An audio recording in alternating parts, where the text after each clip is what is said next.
दिल्ली में साहित्य आज तक 2023 का मंच था। इस पर जाने माने लेखक, साहित्यकार, कलाकार शामिल हुए।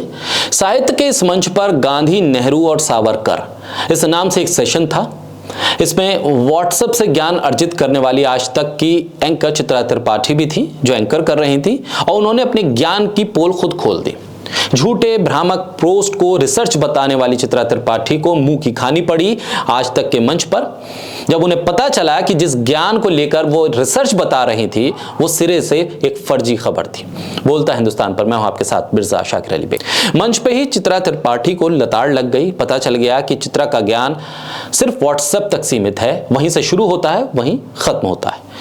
इस सेशन में गांधी कथा के लेखक और पत्रकार अरविंद मोहन, सावरकर, काला पानी और इसके बाद के लेखक अशोक पांडे, आरएसएस की तरफ से हर चैनल पर नजर आने वाले Sangeet Kumar Ragi, Nehru the debates that's defined India के लेखक तरुण दमन सिंह शामिल हुए। इस दौरान चित्रा त्रिपाठी को भी मौका मिला खुद को रिसर्चर साबित करने का, तो झट से उन्होंने फोन निकाला और कह दिया कि मेरी रिसर्च है, मैंने पता किया है कि नेहरू ने भी सजा कम करवाने के लिए माफी मांगी थी, माफीनामा लिखा था। बस जब झूठ का ज्ञान हद को पार करने लगा तो अशोक पांडे ने पोल खोल कर रख दी। बता दिया कि चित्रा की रिसर्च व्हाट्सएप से आया हुआ एक मैसेज है, तथ्य कतई नहीं है। अशोक पांडे ने तथ्य बताते हुए कहा कि नाभा में अंग्रेजों की नहीं, वहां के राजा ने नेहरू को गिरफ्तार किया था क्योंकि वो एक आंदोलन को समर्थन देने पहुंचे थे। किसी भी तरह की माफीनामा नेहरू ने नहीं लिखा, ना माफी मांगी। मोतीलाल नेहरू को नेहरू ने वापस भेज दिया था और मोतीलाल नेहरू की उस सलाह को भी उन्होंने नकार दिया था जिसमें उन्होंने कहा था कि हम एक माफीनामा भेज दें। लेखक अशोक पांडे ने कहा कि दो सावरकर हैं, एक जेल जाने से पहले और एक माफी मांगकर जेल आने के बाद।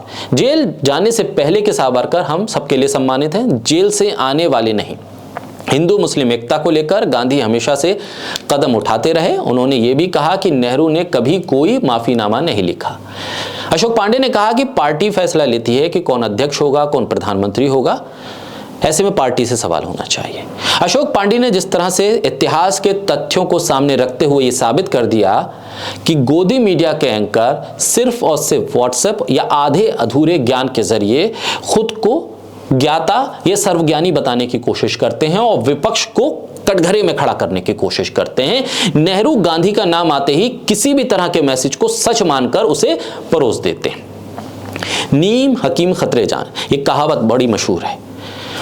आधा ज्ञान सबसे ज्यादा जानलेवा होता है, जो सच नहीं होता है लेकिन आप उसे सच मान लेते हैं, और जब आप झूठ को सच मान लेते हैं तो आप सच से कोसों दूर हो जाते हैं। और यही हो रहा है गोदी मीडिया के एंकर्स के साथ, जो ना पढ़ते हैं, ना लिखते हैं और ना पढ़े लिखे लोगों के बीच बैठते हैं। व्हाट्सएप पे आने वाली हर जानकारी को सच मानते हैं और उसी को सच बता देते हैं।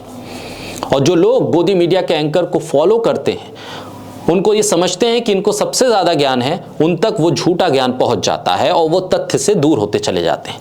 ऐसे में अशोक पांडे ने आज तक के मंच का सही इस्तेमाल करते हुए ये बता दिया कि आप तथ्यों पर अगर बात करेंगे तो वो हर जगह सही होगी, और आप तथ्यों से हटकर बात करेंगे तो आप पकड़े जाएंगे, आपका झूठ पकड़ा जाएगा। आप सच बोलेंगे तो सच्चे रहेंगे और झूठ को सच साबित करेंगे तो आपका फरेब खुल जाएगा।